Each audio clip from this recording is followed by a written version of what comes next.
Hey y'all, I'm back with the episode 7 review. You see, I got a little change of scenery.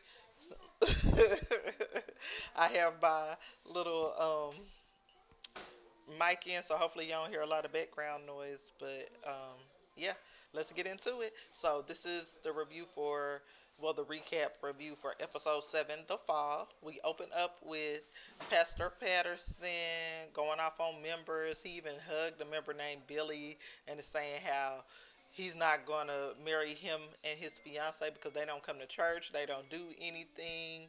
Um, and just going off. So it's like a whole video. When I tell you Pastor Patterson was going off as if he didn't see it was being recorded, he just didn't care.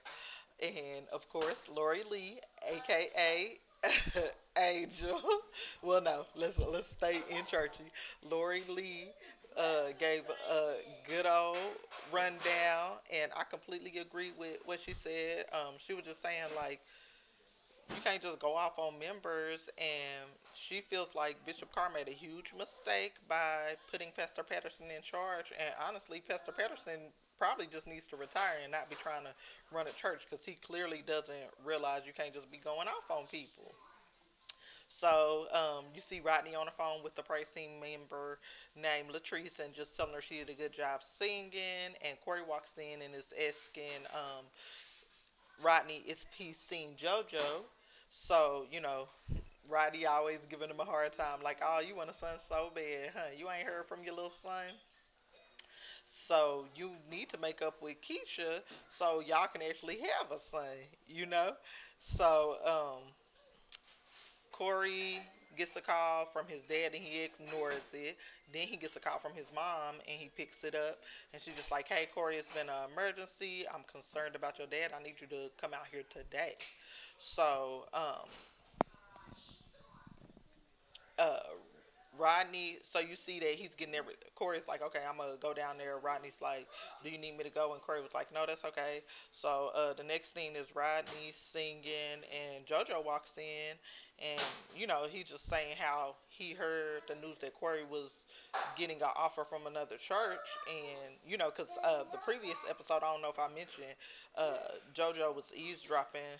Well, well, yeah, he was. He was listening around the corner when Corey shared the news with Rodney about the new position.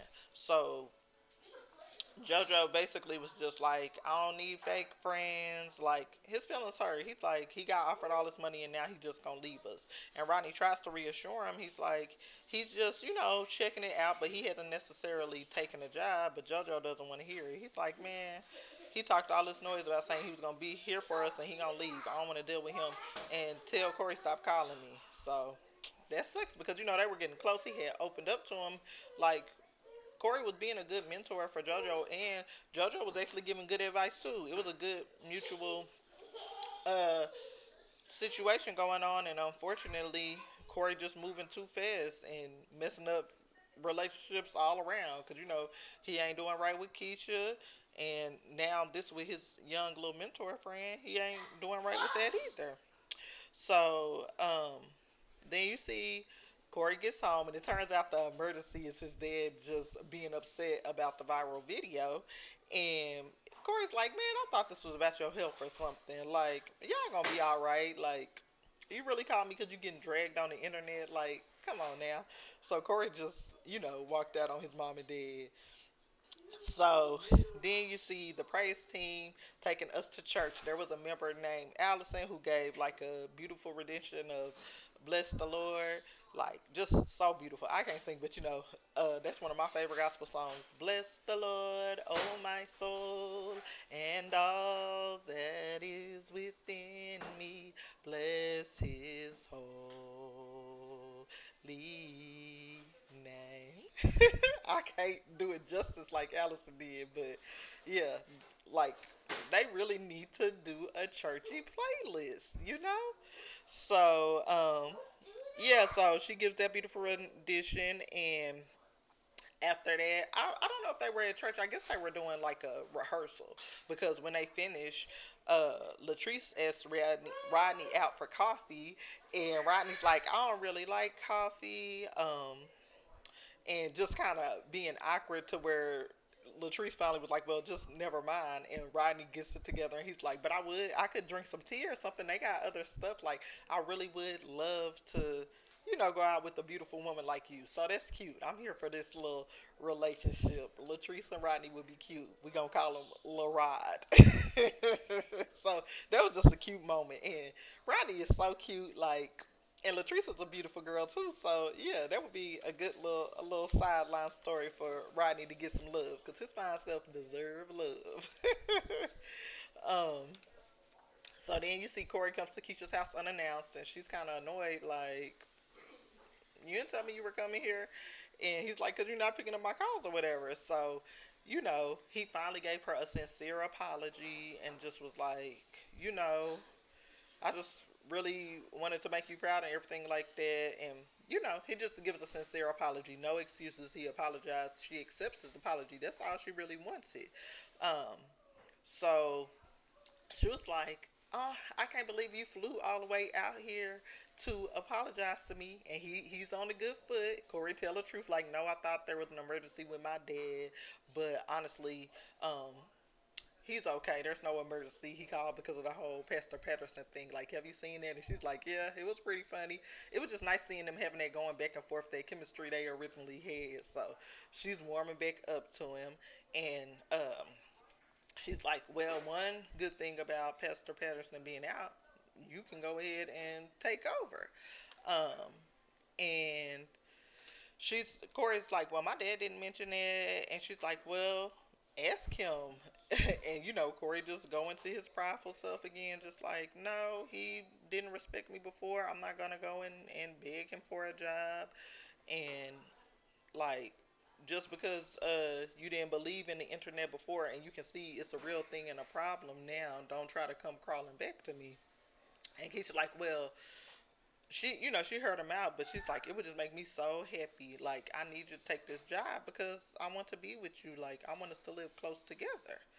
So, and then you see Rodney and Latrice on their walk, and they had a cute moment with him drinking the matcha tea and saying it was nasty, doing a quick little one-liner about never uttering the words oat milk and matcha tea.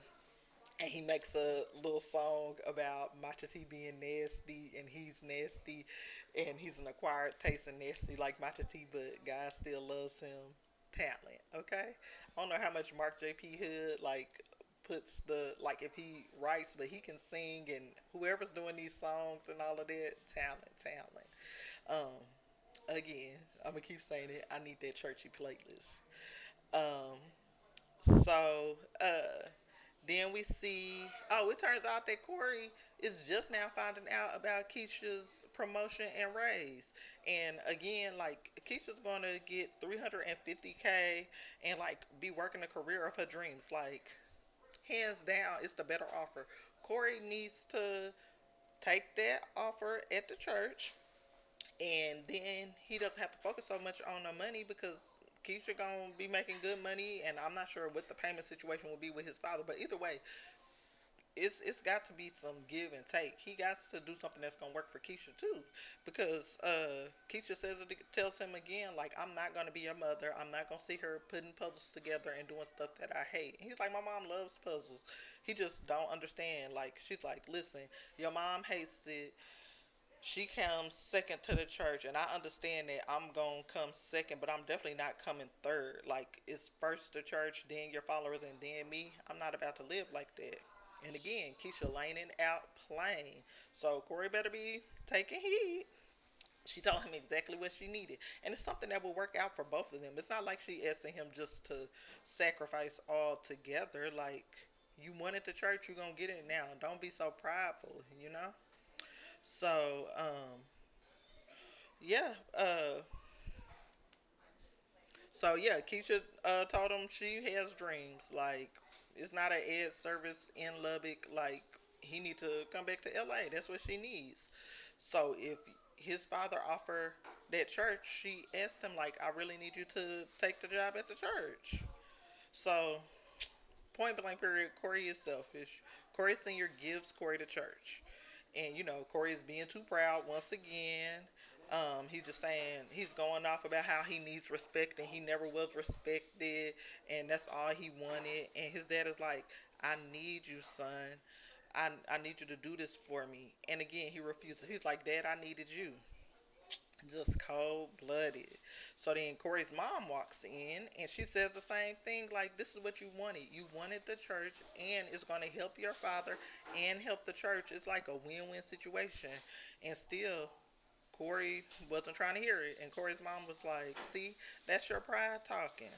So then you see Corey. Corey had a nerve to go to Keisha's house and tell her that he's not gonna take the job. Like he just told her like, I'm not gonna do what you asked me to do, and it's strictly off of pride. It's not even like, oh, I made a commitment in Lubbock and I just feel called to do that. It's all because he want to throw it in his dad's face that he didn't give him the church at first. Just low down. So Keisha gave her ring back, and I don't blame her. She was like, "I think we need a break," but I mean, honestly, I don't even think that's a break. Like, we breaking up because this is a major life decision, and all Corey thinking about is himself and his pride. So yeah, that was episode 7. Of course, you have to watch it to the end of the credits so you can see the skit. But yeah, it's just such good writing. It's just great, and I think Kev said that there's only 8 episodes, so I believe next episode is gonna be the last one. And I'm just like, oh man, I was hoping that it would just keep going. I mean, I know it wouldn't keep going and going, but I hope we could at least get 10 or 12. I'm gonna really miss the show. But yeah, phenomenal job. Another phenomenal episode. If you haven't been watching, watch it. If you don't have Kept on Stage Studios, get it off the strength of Churchy alone. Shoot, love on stage, getting your black card off layaway. It's just a great show. The writers are doing a good job. Like, the camera work is good. The music is good. It's not a musical, but the way they like seamlessly put the music in, like, it's a great show. Like, I'm gonna really miss it. I'm like, dang. If this is episode 7, I really do believe next episode will probably be the last one, or there might be 2 more. But yeah, that was it. So thanks for watching. You made it this far. Please drop that churchy emoji, not the church, but the church emoji in the comments, or like, leave a comment. If you can't think of what to say, just drop that church emoji inside the comments, and I'll be back with another review. Also, I'll be back whenever I get this hair retwisted. Okay? But all right. Thank y'all for watching.